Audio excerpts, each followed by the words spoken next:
Hello everyone, কেমন আছো তোমরা সবাই? আশা করছি সবাই খুব ভালো আছো। একটা নিউজ যেটা কন্টিনিউয়াসলি কিন্তু বিভিন্ন মিডিয়াতে কিন্তু ইউজ হচ্ছে এবং বিভিন্ন হেডলাইন হিসেবে আসছে, সেটা হচ্ছে ইন্ডিয়াতে Brexit like voting not possible on article 370। Supreme court এটা জাজমেন্ট এসছে বা সুপ্রিম কোর্টের এটা একটা বলতে পারো অবজারভেশন এসছে। রিসেন্টলি সুপ্রিম কোর্টে তোমরা জানো আর্টিকেল 370-কে অ্যাব্রোগেশন নিয়ে অনেকগুলো কিন্তু কেস হয়, যেখানে সুপ্রিম কোর্টে বলা হয় যে আর্টিকেল 370 যেটা তুলে নেওয়া হয়েছে সেটা কিন্তু কনস্টিটিউশনালি ভ্যালিড নয়, ইনভ্যালিড রয়েছে। তো কি এই কেস, কেনই বা ব্রেক্সিট লাইক ভোটিং এর কথা বলা হচ্ছে, রেফারেন্ডাম ইস্যু কি জিনিস, আর্টিকেল 370 কিভাবে কাজ করছে, আর্টিকেল 370-র হিস্ট্রি কি রয়েছে, আর কেনই বা আর্টিকেল 370-কে কনস্টিটিউশনালি ইনভ্যালিড বলা হচ্ছে, সেই পুরো বিষয়টার উপরে কিন্তু আজকে ক্লাসটা থাকবে।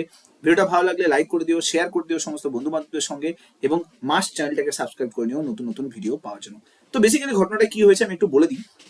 কপিল সিব্বাল একজন সিনিয়র কাউন্সিলর জম্মু কাশ্মীরের, তিনি বলেছেন যে ব্রেক্সিটের মতো করে মানুষের হাতে দায়িত্ব দিয়ে দেওয়া হোক, জম্মু কাশ্মীরে আর্টিকেল 370 থাকবে কি থাকবে না, এটা নিয়ে সুপ্রিম কোর্টে কিন্তু 5 জনের একটা বেঞ্চ তৈরি করা হয়েছিল, সেখানে কিন্তু এই অবজারভেশনটা কিন্তু দিয়েছিলেন কপিল সিব্বাল। সেখানে সুপ্রিম কোর্টের যে চিফ জাস্টিস রয়েছেন উনি বলেছিলেন যে ব্রেক্সিটের মতো করে রেফারেন্ডাম পসিবল নয়।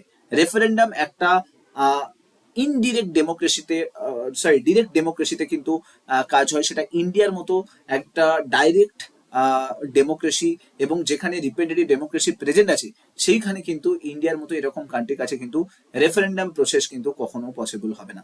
তো রেফারেন্ডাম কি জিনিস দেখো, রেফারেন্ডাম এখানে বলা আছে referendum is out of question, যেটা সুপ্রিম কোর্ট অবজারভেশন দিয়েছে, এবং India to carry out the decision to abrogate article 370 is not possible. Jammu কাশ্মীরে যে স্পেশাল স্ট্যাটাস দেওয়া হয়েছে না, সেই স্ট্যাটাসের উপরে কিন্তু এই পুরো ঘটনাটা কিন্তু অবজারভেশনটা এসছে, এবং যেটা বলা হচ্ছে যে কপিল সিব্বালের তরফ থেকে যেটা বলা হচ্ছে যে মানুষের হাতে দায়িত্ব দিয়ে দেওয়া হোক, মানুষই সমস্ত কিছু, তাই তো পিপলের হাতেই সমস্ত কিছু পাওয়ার আছে, তো তারাই ডিসাইড করুক তারা জম্মু কাশ্মীরে 370 চায় কি চায় না। ঠিক আছে, এটা কনস্টিটিউশন বেঞ্চ কবে অবজারভেশনটা দিয়েছে, এই অবজারভেশনটা দিয়েছে কিন্তু এই টুইসডেতে এই অবজারভেশনটা দিয়েছে যে এই ধরনের ডেমোক্রেসি কখনোই পসিবল নয়, ইন্ডিয়ার মতো কান্ট্রির ক্ষেত্রে এই ধরনের ডেমোক্রেসি কখনো সম্ভব নয়। না, প্রথমে আসি রেফারেন্ডাম কি জিনিস, কি রেফারেন্ডামের কথা বলা হচ্ছে, এই রেফারেন্ডাম বলতে কি বোঝাচ্ছে।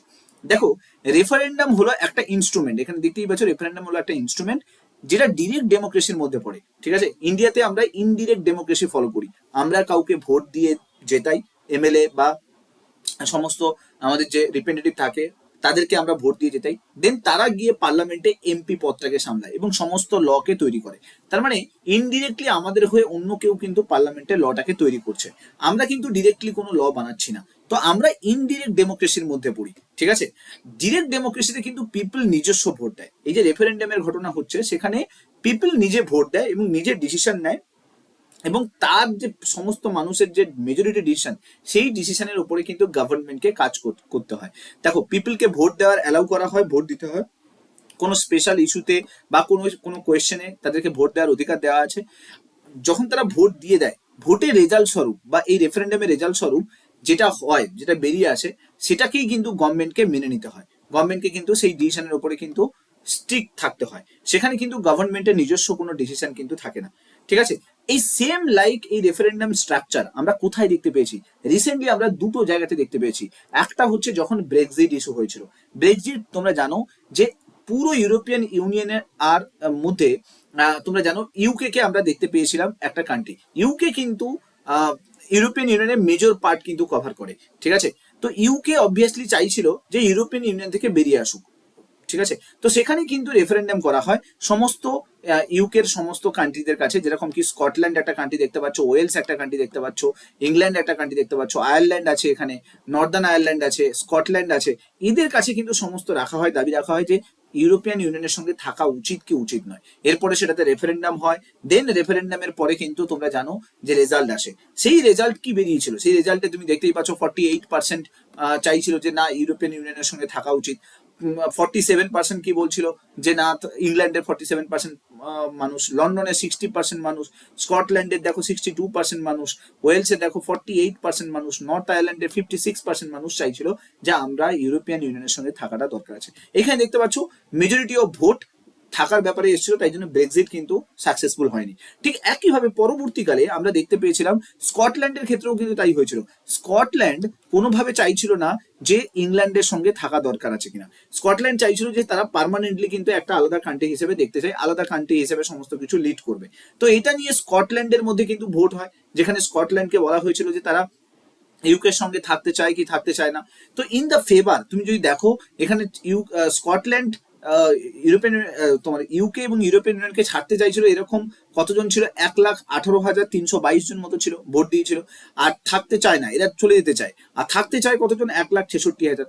তো এই যে মানুষের ভোট, এই ভোটের ওপর বেস করে কিন্তু ডিসাইড করা হয় যে থাকা উচিত কি উচিত নয়। এখানে তোমরা দেখতেই পাচ্ছ স্কটল্যান্ড কিন্তু রিমেন হয়ে থেকে গেছিল ইউরোপিয়ান ইউনিয়নের সঙ্গে এবং ইউকের সঙ্গে। তার মানে বুঝতেই পারছো, রেফারেন্ডামে কিন্তু মানুষের হাতে দায়িত্ব দিয়ে দেওয়া হয় সমস্ত কিছু ডিসিশন নেওয়ার জন্য। ঠিক আছে, তো এই ইস্যুতেই কিন্তু ডিওয়াই চন্দ্রচূড়, মানে আমাদের যে চিফ জাস্টিস অফ ইন্ডিয়া, তিনি বলেছেন যে আমাদের যেটা আর্টিকেল 370 আছে, সেই 370 2019-এর যে নোটিফিকেশন এসেছিল, সেই 370 কিন্তু কখনোই কিন্তু রেফারেন্ডাম করা সম্ভব নয়। ঠিক আছে, এখানে জেনে রাখো চিফ জাস্টিস অফ ইন্ডিয়া যেটা ডিওয়াই চন্দ্রচূড়ের কিন্তু প্রপার জাজমেন্ট আছে যে আমাদের কান্ট্রিতে ডিরেক্ট ডেমোক্রেসি কখনো পসিবল নয়।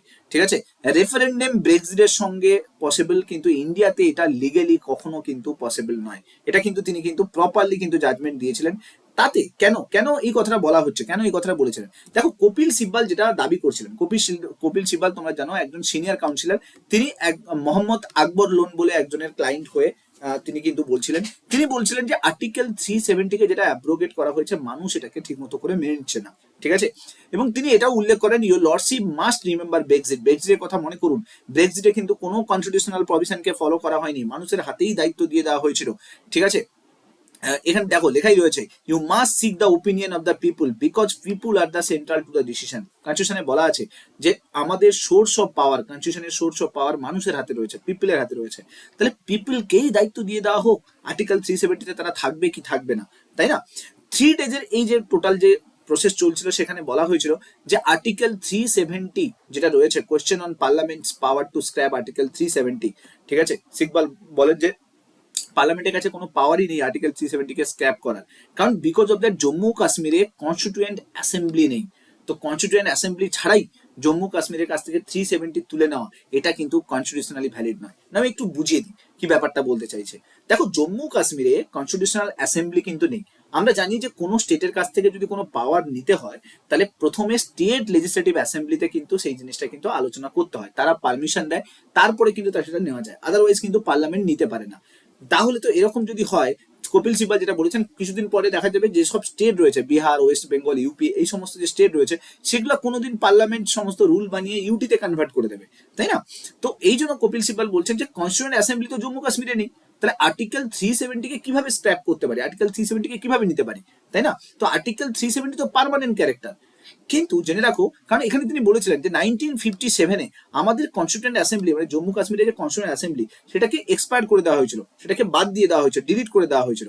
ঠিক আছে, তো যদি 1957-এর কনস্টিটিউয়েন্ট অ্যাসেম্বলি না থাকে, মানে তারপর থেকে আমাদের কান্ট্রিতে যদি কনস্টিটিউয়েন্ট অ্যাসেম্বলি না থাকে জম্মু কাশ্মীরের, তাহলে জম্মু কাশ্মীরের পাওয়ারটা আমরা কিভাবে নিতে পারি, আর্টিকেল 370 অ্যালাউ করে আমরা 370-র যে স্পেশাল স্টেটাস জম্মু কাশ্মীরের প্রতি দেওয়া আছে, সেটা নিয়ে আসতে গেলে তো প্রথমে কনস্টিটিউয়েন্ট অ্যাসেম্বলি ফর্ম করতে হবে, তারপরে সেখানে বিলটাকে নিয়ে আসতে হবে, তারা পারমিশন দেবে, তারপরে এটা তোলা যাবে। কিন্তু যেখানে কোনো কনস্টিটিউয়েন্ট অ্যাসেম্বলি নেই, সেখানে তো কনস্টিটিউশনের যে পাওয়ারটা আছে, মানে আর্টিকেল 370-র যে কথাটা বলা আছে, সেটা তো পার্মানেন্ট ক্যারেক্টার হওয়া উচিত, এটা তো কখন তোলা যাবে না। তো এই জন্য তিনি কিন্তু পার্মানেন্ট ক্যারেক্টারের কথা কিন্তু বলেছেন। যদিও মনে রাখো, আর্টিকেল 370 কিন্তু কনস্টিটিউশনে যদি তুমি ভালো করে দেখো, special status to Jammu Kashmir as a temporary provision বলে মেনশন আছে। ঠিক আছে, 370 সম্বন্ধে যদি প্রপারলি দেখো, তাহলে সেখানে বলাই আছে যে আর্টিকেল 370 কিন্তু স্পেশাল স্টেটাস প্রোভাইড করে টেম্পোরারি প্রভিশন। ঠিক আছে, এটা এটা টেম্পোরারি নেচারের কিন্তু রয়েছে, যেদিন পার্লামেন্ট মনে করবে, পার্লামেন্ট চাইলে কিন্তু চেঞ্জ করতে পারে। নাও আমি আসি এবারে এই 3 দিনের ঘটনাতে, কপিল সিব্বাল কিন্তু রিপিটেডলি এটা কিন্তু সমস্ত জাজদের কাছে কিন্তু এই পুরো ব্যাপারটা কিন্তু বলে গেছে যে 370-কে কখনোই স্ক্র্যাপ করা সম্ভব নয়। কিন্তু এতে এই যে 5জন জাজ, সঞ্জয় কিষান কল, সঞ্জীব খান্না, এই যে 5 বেঞ্চ যে জাজ ছিল, তারা কিন্তু কোনোভাবে কিন্তু কনভিন্স হয়নি। তারা বলছে যেটা, যে যদি আর্টিকেল 370 টেম্পোরারি প্রভিশনের ছিল, তাহলে এতদিন পর্যন্ত কেন তাকে অ্যাব্রোগেট করা হয়নি? 1 নম্বর। 2 নম্বর, কেনই বা যারা কনস্টিটিউশন তৈরি করেছিল তারা টেম্পোরারি ওয়ার্ডটা মেনশন করেছে, তারা তো পার্মানেন্ট ওয়ার্ডটাও মেনশন করতে পারতো, তারা সেটা কেন মেনশন করেনি? ঠিক আছে, তো এইটা নিয়ে কিন্তু কনভিন্স কিন্তু হতে পারেনি। নাও আমি একটু বুঝিয়ে দিই যে আর্টিকেল 370 সেখানে কনস্টিটিউশন অ্যাসেম্বলি না থাকা সত্ত্বেও কেন আর্টিকেল 370-কে অ্যাব্রোগেট করা হয়েছে, মানে তুলে নেওয়া হয়েছে, সেটা সম্বন্ধে একটু বুঝিয়ে দিই। দেখো, 1947-এ ইনস্ট্রুমেন্ট অফ অ্যাক্সেশন হয়। ইনস্ট্রুমেন্ট অফ অ্যাক্সেশন কি জিনিস? যেখানে রাজা হরি সিং জম্মু কাশ্মীরের রাজা ছিল, তো সেখানে গভর্নমেন্ট ডিসাইড করে যে জম্মু কাশ্মীরকে অ্যাকোয়ার্ড করবে। তো রাজা হরি সিং বর্ষতা স্বীকার করে, 47-এ ইনস্ট্রুমেন্ট অফ অ্যাক্সেশনের মাধ্যমে জম্মু কাশ্মীরকে দখল করা হয়। ঠিক আছে, তখন হরি সিং একটা ডিমান্ড করে যে আমাদের মানুষ, মানে আমাদের জম্মু কাশ্মীরে যত মানুষ আছে তাদেরকে একটা স্পেশাল পাওয়ার ইন্ডিয়ান গভর্নমেন্ট যাতে ব্যবস্থা করে দেয়। ঠিক আছে, 1949-এ একটা আলাদা করে কনস্টিটিউশন তৈরি করা হয়, গভর্নমেন্ট আলাদা করে জম্মু কাশ্মীরের জন্য একটা কনস্টিটিউশন তৈরি করে, যেটা আর্টিকেল 370-র মধ্যে পুরোটা কিন্তু মেনশন থাকে। ঠিক আছে, তো আর্টিকেল 370-তে 1949-এ জম্মু কাশ্মীরের মানুষদের জন্য একটা স্পেশাল পাওয়ার কিন্তু দেওয়া থাকে। ঠিক আছে, যে এদের স্পেশাল কনস্টিটিউশন থাকবে, স্পেশাল পাওয়ার থাকবে, 370-র মধ্যে যা কিছু লেখা আছে সেটাই কিন্তু এরা এনজয় করবে। আর্টিকেল 50-তে এই কনস্টিটিউশন কিন্তু ফোর্সে আসে। ঠিক আছে, এই পুরো কনস্টিটিউশন কিন্তু আর্টিকেল 370-র মধ্যে যা কিছু আছে 1950-তে এসে এটা কিন্তু ফোর্স হয়। ঠিক আছে, 1956-এ এসে জেনে রাখো, 1956-এ এসে রাজেন্দ্র প্রসাদের গভর্নমেন্ট একটা 1956-এ এসে রাজেন্দ্র প্রসাদের গভর্নমেন্ট একটা কিন্তু প্রেসিডেন্সিয়াল অর্ডার পাস করায়। সেখানে রাজেন্দ্র প্রসাদ গভর্নমেন্ট যেটা ডিক্লেয়ার করে যে আর্টিকেল 35A, মানে 370 তো ছিল, তার সঙ্গে আর্টিকেল 35A কে ইনক্লুড করা হয়েছে। নাও আর্টিকেল 35A কি জিনিস একটু দেখিয়ে দিই। দেখো, আর্টিকেল 35A বলে যে এখানে যত কিছু ল রয়েছে, আর্টিকেল 370-র মধ্যে যা কিছু ল রয়েছে সেগুলো কিন্তু শুধুমাত্র জম্মু কাশ্মীরের মানুষদের জন্য অ্যাপ্লিকেবল হবে। এবং জেনে রাখো, আর্টিকেল 35A বলে যে জম্মু কাশ্মীরের মানুষরাই শুধুমাত্র জম্মু কাশ্মীরের সমস্ত কিছু রাইটস বা অধিকার পাবে, সেটা হোক জব, হোক ল্যান্ড, হোক রেভিনিউ, সমস্ত কিছু জম্মু কাশ্মীরের মানুষই কিন্তু সমস্ত অধিকার পাবে, অন্য কেউ কিন্তু কোনো অধিকার পাবে না। এটা 1956-এ কিন্তু মনে রেখে দাও একটা প্রেসিডেন্সিয়াল অর্ডারের মাধ্যমে কিন্তু এটা ডিক্লেয়ার করা হয়। ঠিক আছে, তো তারপর থেকে 1956-এর অনওয়ার্ডের পর থেকে 370 এবং আর্টিকেল 350-এ আর্টিকেল 35-এ দুটোই কিন্তু কন্টিনিউ চলতে থাকে। 1960-তে জেনে রাখো, সুপ্রিম কোর্ট বিভিন্ন জুরিসডিকশন জম্মু কাশ্মীরে যেগুলো রয়েছে তার উপরে কিন্তু ডিক্লারেশন কিন্তু আসে। 1975-এ কাশ্মীরে অ্যাকর্ড সাইন হয়, যেখানে ডিক্লেয়ার করা হয় যে শুধুমাত্র কাশ্মীরি পিপলরাই কিন্তু কাশ্মীরে কিন্তু থাকতে পারবে, তারা সমস্ত ল্যান্ড বলো যা কিছু বলো সেগুলো নিয়ে রাইটস কিন্তু অধিকার পাবে। এরপর থেকে আর জম্মু কাশ্মীরে সেরকম ভাবে দেখা হয়নি। এরপর থেকে কন্টিনিউয়াসলি জম্মু কাশ্মীরে ইনসার্জেন্সি কন্টিনিউয়াস বেড়েছে এবং জম্মু কাশ্মীরের লোকে যেতে কিন্তু ভয় পেত। প্লাস যত তুমি দেখো বড় বড় যারা এস্টাবলিশড পার্সন, তারা জম্মু কাশ্মীরে গিয়ে যেতে থাকতে চাইবে না। কেন? জম্মু কাশ্মীরে তাদের ল্যান্ড পাবে না, তাদের কোনো জায়গা পাবে না। ধরো কোনো ডক্টর, ইঞ্জিনিয়ার এই সমস্ত যারা থাকবে তারা জম্মু কাশ্মীরে অবভিয়াসলি যেতে চাইবে না, কারণ জম্মু কাশ্মীরে ল্যান্ড ট্যান্ড কোনো কিছুই পাবে না। তো অবভিয়াসলি তাই জন্য জম্মু কাশ্মীর ডিসক্রিমিনেশন ক্যাটাগরিতে কিন্তু আসছিল। 2015-16-তে বিজেপি গভর্নমেন্ট, কোয়ালিশন গভর্নমেন্ট তৈরি হয়। মেহবুব মুফতি পিডিপি পার্টি তোমরা জানো, তার আন্ডারে বিজেপি আর পিডিপি এক জায়গায় এসে জম্মু কাশ্মীরে গভর্নমেন্ট ফর্ম করে। 2015 থেকে 2018 পর্যন্ত গভর্নমেন্ট চলে। ডিসেম্বর 2018-এ জম্মু কাশ্মীরে পিডিপি গভর্নমেন্ট জম্মু কাশ্মীরে বিজেপির থেকে আলাদা হয়ে যায়। তো অবভিয়াসলি সেখানে নতুন করে কোনো গভর্নমেন্ট ফর্মেশন নেই। তো 2018 থেকে প্রেসিডেন্ট রুল ডিক্লেয়ার হয়ে যায় জম্মু কাশ্মীরে। বুঝতে পারলে কি বললাম? তো প্রেসিডেন্ট রুল 2018-তে ডিক্লেয়ার হয়। যেই প্রেসিডেন্ট রুল ডিক্লেয়ার হয়েছে অটোমেটিক্যালি সমস্ত পাওয়ার প্রেসিডেন্টের কাছে চলে যায়। ঠিক আছে, এরপরে জেনে রাখো 2019-এ এসে আগস্ট 4 তোমরা দেখতেই পাচ্ছ বিভিন্ন পিডিপি নেতাকে অ্যারেস্ট করা হয়, হাউস অ্যারেস্ট করা হয় এবং তোমরা জানো বিজেপি হচ্ছে ওখানে কিন্তু গভর্নমেন্ট সেট আপ করে। যবে থেকে বিজেপি গভর্নমেন্ট সেট আপ করে তবে থেকে বিজেপি এটা ডিসাইড করে যে এরা একটা নতুন বিল নিয়ে আসবে, যার মাধ্যমে আর্টিকেল 370-কে স্ক্র্যাপ করে দেওয়া হবে এবং তার জায়গায় নতুন করে কিন্তু একটা রিঅর্গানাইজেশন বিল নিয়ে আসবে, যেটা জম্মু কাশ্মীর রিঅর্গানাইজেশন বিল। এই ভেবে আগস্ট 5, 2019-এ একটা প্রেসিডেন্সিয়াল অর্ডার ডিক্লেয়ার হয়। ঠিক আছে, একটা প্রেসিডেন্সিয়াল অর্ডার ডিক্লেয়ার হয়, যেটা হচ্ছে Jammu Kashmir, the constitution of application to Jammu Kashmir order 2019। এই প্রেসিডেন্সিয়াল অর্ডার ডিক্লেয়ার হয় এবং বলে দেওয়া হয় আর্টিকেল 370 যেটা রয়েছে সেটা রিপিল করে দেওয়া হলো এবং আর্টিকেল 35A কেও কিন্তু রিপিল করা হলো। ঠিক আছে, নাও এবারে কোয়েশ্চেন হচ্ছে যে জম্মু কাশ্মীরে তো অ্যাসেম্বলি নেই, তাহলে রিপিল করলো কি করে? তো বেসিক্যালি 370 আন্ডারে একটা নতুন করে ক্লজকেও অ্যাড করা হয়। কি ক্লজকে অ্যাড করা হয়? আর্টিকেল 370 ক্লজ 1 তোমরা দেখতেই পাচ্ছ, আর্টিকেল 370 ক্লজ 1 এইখানে একটা নতুন ক্লজ অ্যাড করা হয়। কি ক্লজ? যে আর্টিকেল 370 ক্লজ 1-এ এটা বলে দেওয়া হয় যে নতুন করে একটা প্রেসিডেন্সিয়াল অর্ডার যেটা জারি করা হচ্ছে সেটা বেসিক্যালি আগের যে 1954-এর যে প্রেসিডেন্সিয়াল অর্ডার ছিল, যেটা রাজেন্দ্র প্রসাদ গভর্নমেন্ট তৈরি করেছিল, তাকে কিন্তু সুপারসেট করে। সুপারসেট করে মানে কি? তাকে ডিলিট করে দিচ্ছে, নতুন ভাবে এই অর্ডারটা কিন্তু আসছে। এই অর্ডারে বলা আছে আর্টিকেল 367 ক্লজ 4-কে অ্যাড করা হলো, যেখানে এটা বলা হবে যে Indian constitution will apply to the entire state of Jammu Kashmir. অর্থাৎ পুরো ইন্ডিয়ান কনস্টিটিউশন যেটা ছিল সেটা জম্মু কাশ্মীরের উপরেও কিন্তু লাগু হবে। জম্মু কাশ্মীরে আর নতুন করে কোনো 370 স্ট্যাটাস কিন্তু থাকবে না। এবং তার সঙ্গে সঙ্গে এটাও বলে আর্টিকেল 370 ক্লজ 3-কে অ্যাড করা হয় এবং বলা হয় যে কনস্টিটিউয়েন্ট অ্যাসেম্বলি যে ওয়ার্ডটা আছে সেই ওয়ার্ডটা বেসিক্যালি এখন থেকে লেজিসলেটিভ অ্যাসেম্বলি হিসেবে অ্যাড হবে। তার মানে নতুন করে আর কোনো অ্যাসেম্বলি দরকার হলো না। লেজিসলেটিভ অ্যাসেম্বলি মানে কি? Legislative assembly of the state, তার মানে কি জম্মু কাশ্মীরে যে লেজিসলেচার তৈরি হবে তারাই কিন্তু সমস্ত কিছু ডিসিশন মেকার হিসেবে থাকবে। তো কনস্টিটিউয়েন্ট অ্যাসেম্বলি বলে আর কিছু কিন্তু থাকলো না। তো এইটা কিন্তু 370 ক্লজ 3-তে অ্যাড করে দেওয়া হয়েছিল। তার ফলে কি হয়েছে? এরা ইজিলি আর্টিকেল 370-কে ডিলিট করতে পেরেছে এবং যখনই সুপ্রিম কোর্টে যাচ্ছে সেখানে আর্টিকেল 370 ক্লজ 3-র কিন্তু একটা প্রভিশন থাকছে যে কনস্টিটিউয়েন্ট অ্যাসেম্বলি না থাকা সত্ত্বেও জম্মু কাশ্মীরে নতুন করে কিন্তু 370-কে ডিলিট করা পসিবল হয়েছে। কারণ 370 ক্লজ 3 তো অ্যাড করে দিয়েছিল না যে জম্মু কাশ্মীরে কনস্টিটিউয়েন্ট অ্যাসেম্বলি নেই, তার জায়গায় লেজিসলেটিভ অ্যাসেম্বলি সমস্ত কিছু করবে।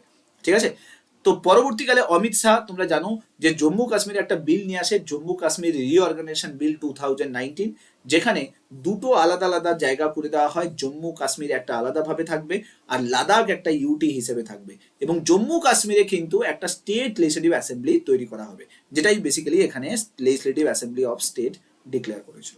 দেখো 370 চলে যাওয়ার পরে আর আগের মধ্যে ডিফারেন্স কি? দেখো আগে যখন 370 ছিল তখন ডুয়েল সিটিজেনশিপ ছিল, একটা সিটিজেনশিপ হিসাবে তুমি জম্মু কাশ্মীরে থাকলে, একটা হচ্ছে ইন্ডিয়ান। কিন্তু আফটার 370 রিপিল হয় তোমাকে সিঙ্গেল সিটিজেনশিপ হয়ে গেছে। আগে স্পেশাল পাওয়ার ছিল, সমস্ত ল্যান্ড ট্যান্ড সমস্ত কিছু স্পেশাল পাওয়ার ছিল, এখন কিন্তু কোনো স্পেশাল পাওয়ার নেই, যে কেউ গিয়ে ল্যান্ড কিনতে পারবে। ঠিক আছে, আগে জম্মু কাশ্মীরের সেপারেট ফ্ল্যাগ ছিল, এখন কোনো ফ্ল্যাগ নেই, এখন ইন্ডিয়ার ফ্ল্যাগটাই জম্মু কাশ্মীরের ফ্ল্যাগ হয়ে যাবে। আগে মাইনরিটিসদের জন্য আলাদা রিজার্ভেশন ছিল, এখন জম্মু কাশ্মীরের কোনো আগে কোনো রিজার্ভেশন ছিল না মাইনরিটিদের প্রতি, কারণ ডিসক্রিমিনেট হতো তোমরা জানো। এখন রিজার্ভেশন করে দেওয়া হয়েছে সমস্ত মাইনরিটিদের প্রতি। ঠিক আছে, একটা সেপারেট কনস্টিটিউশন ফলো করা হতো 370-র মধ্যে, এখন সেই কনস্টিটিউশনও কিন্তু নেই, তো অতএব সেই কনস্টিটিউশনও ফলো হচ্ছে না।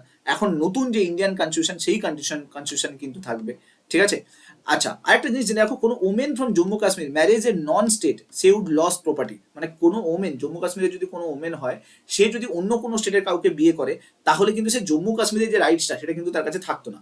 বাট এখন কিন্তু সেটা কিন্তু অবভিয়াসলি নেই, অর্থাৎ কেউ যদি কোথাও অন্য কাউকেও বিয়ে করে তাহলে জম্মু কাশ্মীরে তার যে প্রপার্টিটা আছে সেই প্রপার্টি কিন্তু তারই কিন্তু থাকবে। এবং আগে অন্য কোনো স্টেটের কিন্তু লোকেরা কিন্তু কোনো বাই করতে পারতো না, ল্যান্ড বাই করতে পারতো না, কোনো কিছু সেটেল হতে পারতো না।